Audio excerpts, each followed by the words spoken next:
guys, my name is Joan Atayere, Advocacy Officer, Reach a Hand Uganda, and we are here with some amazing young people from 2 different countries. I'll allow them to introduce themselves.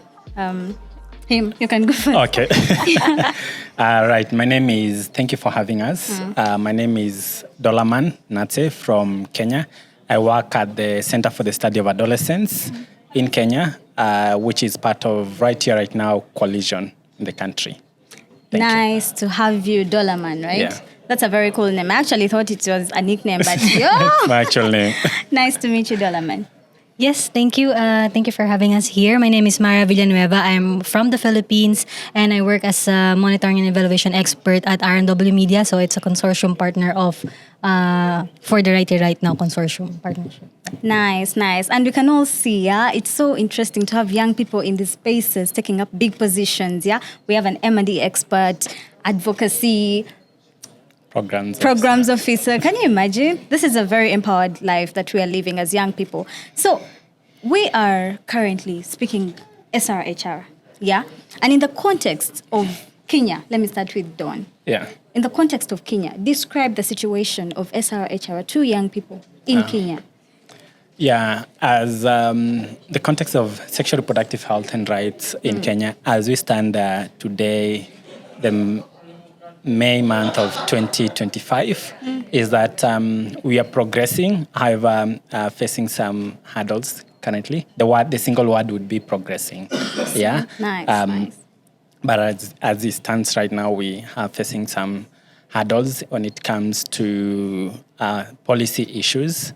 We have a sexual reproductive health and rights policy that has been stuck or has been a bone of contention for quite a couple of months now, and it's in court since we as civil society took the government to court to challenge the process of public participation that it underwent, which wasn't as it's required in our laws. The public participation process wasn't as comprehensive as it's required in the law, and that led to exclusion of some of the critical issues of sexual reproductive health that would ensure access to quality sexual reproductive health for adolescent and young people in the country. So we are challenging the government.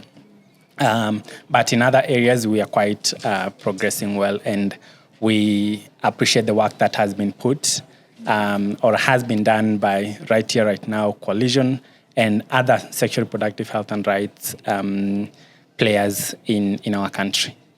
Yeah. Nice. You know, Kenya is our closest neighbor as Uganda.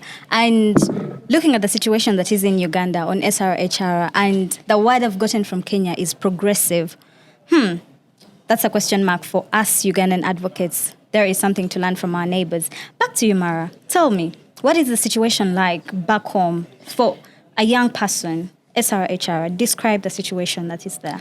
Yeah, this is my personal opinion, but as what I have observed, it's more on the conservative side, I would say, in the Philippines. There are already, the government is already supporting SRHR activities and policies, for example, CSE in schools as well. But then I think there's more that need to be done in terms of acceptance of young people when it comes to these issues and how you can, confidently live the SRHR values. Nice. Yeah. Well, I guess we really have a lot to learn. There is progressive, but then there is also something lacking somewhere else, And then for some of us, we're a bit stagnant when it comes to issues of SRHR. What is there to learn? What is there to pick? And what are the unlearnings that we have to do? Yeah, so, as young people, we love to play games. Yeah? We do love to play games. So there is a game that we are going to play. Are you guys ready? Yes. Ready. So it is called Would You Rather? Yes, in the context of SRHR. Number 1, would you rather have access to unlimited contraception or have a guaranteed safe and supportive environment to discuss sexual health? Come again. Would you rather have access to unlimited contraception or have a guaranteed safe and supportive environment to discuss sexual health? The second one for me. The second one? Yeah. Safe and a guaranteed environment? I'll take the first. You take the first. Okay, that's interesting. Okay, Don, why would you choose to rather have full access to contraception? Yes, because when I look at contraceptives, it's very central to health, especially for adolescent and young people. Yeah. It's a very key determinant. When you're talking about contraceptives, it includes prevention of pregnancy, but also there are specific contraceptives that come in addition of preventing sexually transmitted infection. And I'd look at these from a health perspective in that when a young person has access to contraceptives, they're able to plan when to get pregnant. Yeah. But also they're able to plan when to get pregnant. That means it gives them time to make decisions about their life when it comes to matters of progressing, whether it's education or advancing in other areas, social lives. But also in terms of health, there's that bit of healthy timing and spacing of pregnancy. Yeah. Even if you've given birth, you need at least 2 years to a break before you get pregnant again. So from a health aspect, you see, contraceptive provides you with an opportunity to take that break, be able to plan for the next pregnancy. Yeah. Okay. Interesting. And for Mara, why would you rather have a safe and conducive environment to discuss sexual health? Yeah, for me, the safe and inclusive environment to discuss sexual health is more important than having that resource, because of course it's very important to feel safe about the issue, and you can also gain much more than that unlimited contraception from this supportive environment. Imagine how many much more, for example, people will support you and to also advocate for it.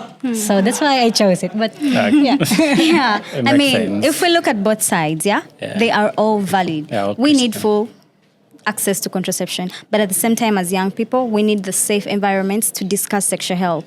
Then, would you rather be able to talk openly about your sexual health with your parents, or have a complete online anonymous seeking person to just talk to her up?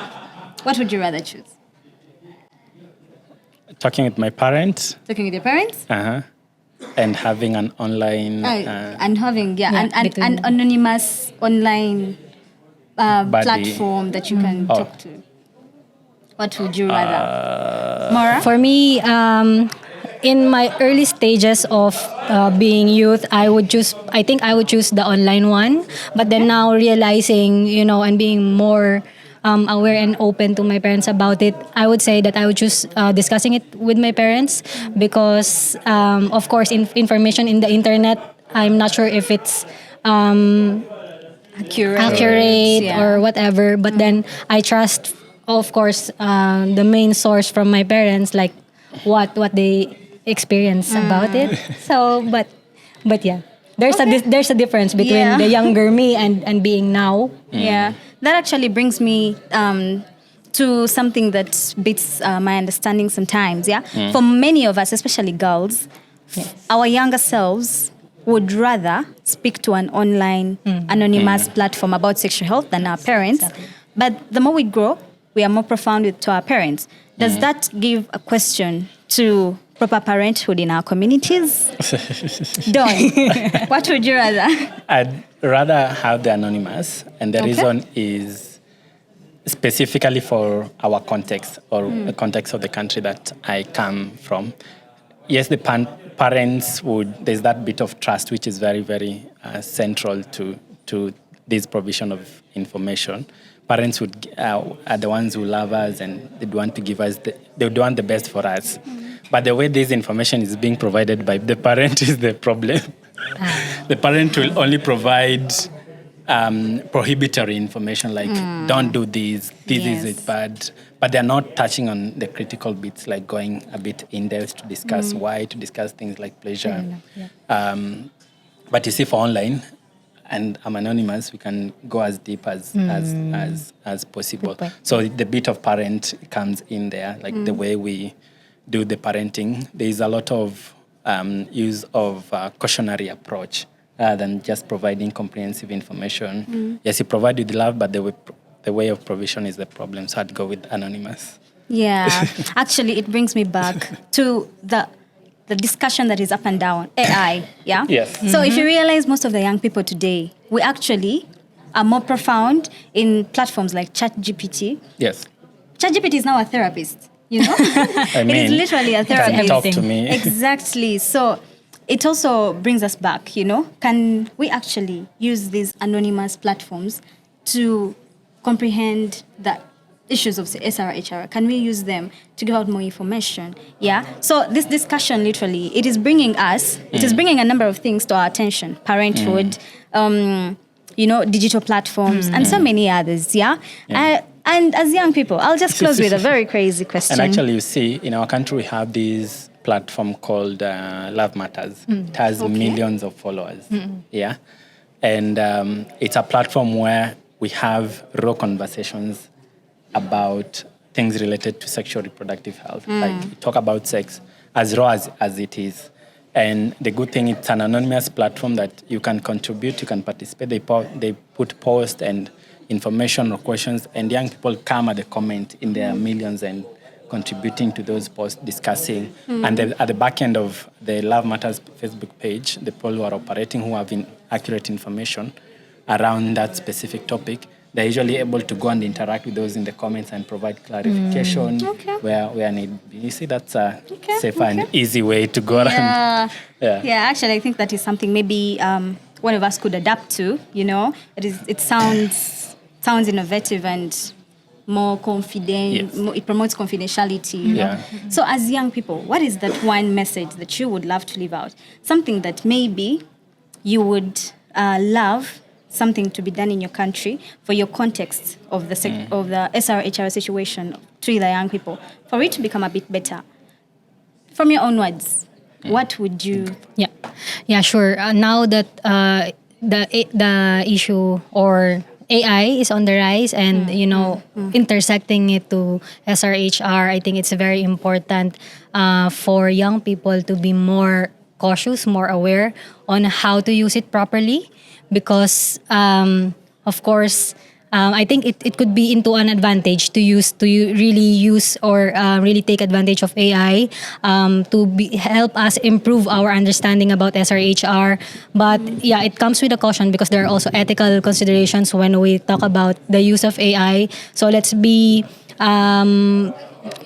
intentional about how we use AI, especially in the field of SRHR. That's all for me. Very powerful. Thank you so much, Maura.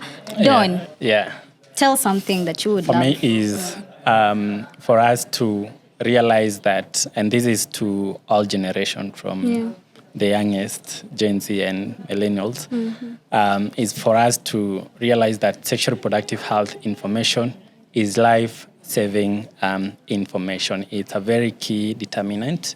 If a young girl gets pregnant today or contract STI, which is very preventable, it has an effect to them individually, an effect to the immediate family, an effect to the extended family, to the community, and largely to the country. So let's invest in providing information to adolescents and young people that they're able to make informed decisions regarding their health. Yeah, it only takes one is too many.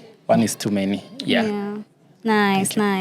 Thank you so much, guys. Yes, so those are the views from young people from different contexts, from different countries. Yeah, as Ugandan young people, there is something to learn out of this. There is something we can pick out of this. There is something we can learn from Kenya. There is something we can learn from the Philippines. And there is something we can unlearn as Ugandans. Yeah.